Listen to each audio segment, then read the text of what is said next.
Hello বন্ধুরা, welcome to my channel Rimpi and Rehan blog. তো আজকে আপনাদের কাছে শেয়ার করব যে কিভাবে লঙ্কার আচার বানানো যায়, লাল লঙ্কার আচার। তো খুব সহজভাবেই আমি এই রেসিপিটি বানিয়েছি। তো কিভাবে বানিয়েছি তো বন্ধুরা দেখে নেবেন। আর সবার আগে বলে দিচ্ছি, যদি আমার চ্যানেলটা যদি সাবস্ক্রাইব করা না থাকে বন্ধুরা, প্লিজ আমার চ্যানেলটাকে সাবস্ক্রাইব করে দেবেন। তো চলুন কিভাবে বানায় রান্নাটা শুরু করা যাক। তো প্রথমে আমি একটা তাওয়া বসিয়ে দিয়েছি।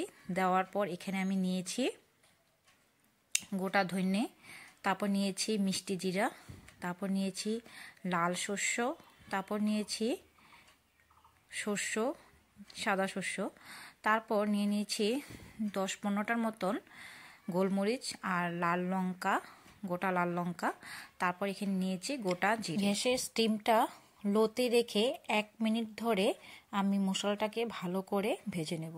তো 1 মিনিট মতন আমি চুলার স্টিমটা লোতে রেখে ভেজে নিয়ে নামিয়ে নিলাম। এটাকে একটা পেস্ট তৈরি করে নেব। তো ঠান্ডা হলেই আমি এটা একটা গুঁড়ো তৈরি করে নেব। তারপর এদিকে একটা কড়াই বসিয়ে দিলাম। তো এবার দিয়ে দিব সরষের তেল।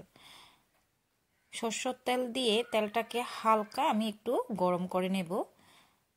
বেশি গরম করব না, জাস্ট হালকা 1 মিনিট মতন আমি গরম করে নেব চুলার স্টিমটা লোতে রেখে। তারপর গরম হয়ে গিয়েছে, এরকম টাইপের আমি গরম করেছি 1 মিনিট মতন ধরে গরম করে। এবার চুলাটা আমি বন্ধ করে দিয়ে তেলটাকে আমি ঠান্ডা করে নেব। তারপর মশলাটা আমি ঠান্ডা হয়ে গিয়েছে, এটার একটা গোটা মশলাটা একটা গুঁড়ো তৈরি করে নেব। তো দেখুন এইভাবে করে আমি একটা গুঁড়ো তৈরি করে নিয়েছি। তারপর মেথি আমি দিতে ভুলে গেছিলাম, তার জন্য আবার এক্সট্রা করে মেথিটাকে হালকা করে ভেজে নিয়ে আমি তার মধ্যে একসাথে গুঁড়ো করে আমি দিয়ে দিলাম। একটা গামলার মধ্যে নিয়ে নিচ্ছি। তারপর এখানে দিয়ে দিচ্ছি জৈন 1 চামচ, আর দিয়ে দিচ্ছি কালো জিরে 1 চামচ, দিয়ে এর মধ্যে দিয়ে দিচ্ছি 1 চামচের মতো হলুদের গুঁড়ো, আর দিয়ে দেব 1.5 চামচের মতো লাল লঙ্কার গুঁড়ো।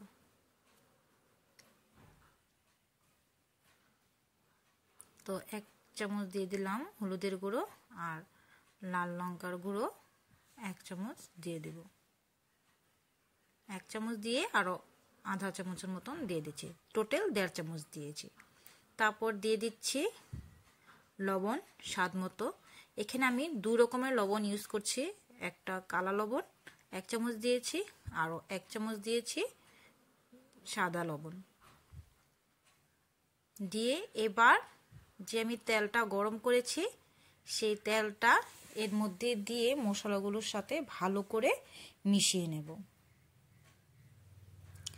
তো প্রথমে অল্প তেল দিচ্ছি 1 হাতার মতন, দিয়ে আমি ভালো করে প্রথমে মিশিয়ে নেব। যদি আরও অল্প তেল লাগে তাহলে পরে দেব। তো প্রথমে আমি তেলটা দিয়ে এভাবে করে মিশিয়ে নিচ্ছি মশলাগুলোর সাথে। তো এখন আরও অল্প তেল দিয়ে দেব, আরও অল্প তেল লাগবে, তার জন্য আমি এখন এখানে আরও অল্প তেল দিয়ে দেব। তেলটা বুঝে বুঝে দিতে হবে, একসাথে বেশি করে দিয়ে দিলে একেবারে তেল তেল হয়ে যাবে, তার জন্য বুঝে বুঝে তেলটা দিতে হবে। তো মশলাগুলোর সাথে ভালো করে মিশিয়ে নিলাম। এদিকে দেখো আমি আগের থেকে লঙ্কার ভিতরে থাকা বিচিগুলো ভালো করে বের করে ধুয়ে আমি 1 ঘন্টা রোদ্রের মধ্যে শুকিয়ে নিয়ে আসলাম। তারপর এদিকে যে আমি মশলাটা তৈরি করেছিলাম সেই মশলাটা এবার আমি মরিচের ভিতরে এভাবে করে হাত দিয়ে ঢুকিয়ে দেব। তো এরকম করে সবগুলো মরিচের ভিতরে এভাবে মশলাগুলো ঢুকিয়ে ঢুকিয়ে রেখে দেব।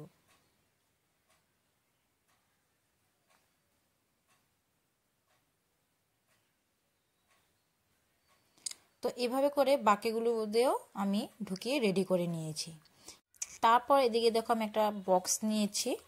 তো বক্সের মধ্যে এভাবে করে এক এক করে সুন্দর করে আমি সব লাল লঙ্কার যে রেডি করেছি সেগুলি এক এক করে সুন্দর করে এভাবে রেখে দিচ্ছি।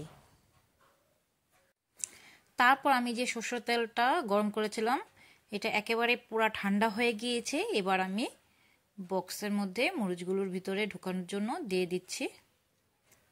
এই রেসিপিটা রুটি বা পরোটা বা ভাতের সাথেও খেতেও খুব দারুণ লাগে। যদি আমার এই রেসিপিটা ভালো লাগে তো তাহলে অবশ্যই লাইক, কমেন্ট, শেয়ার করে দেবেন।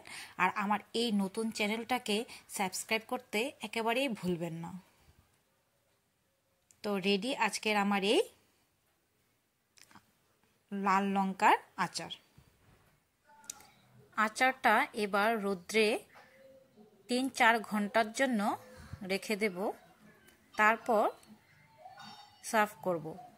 তো এরকম করে প্রতিদিন যদি রোদ্রে 2-3 ঘন্টা 4 ঘন্টা এভাবে যেরকম সময় পান এরকম করে রেখে দিলে খুব ভালো হবে। তো দেখুন কি সুন্দর হয়েছে না।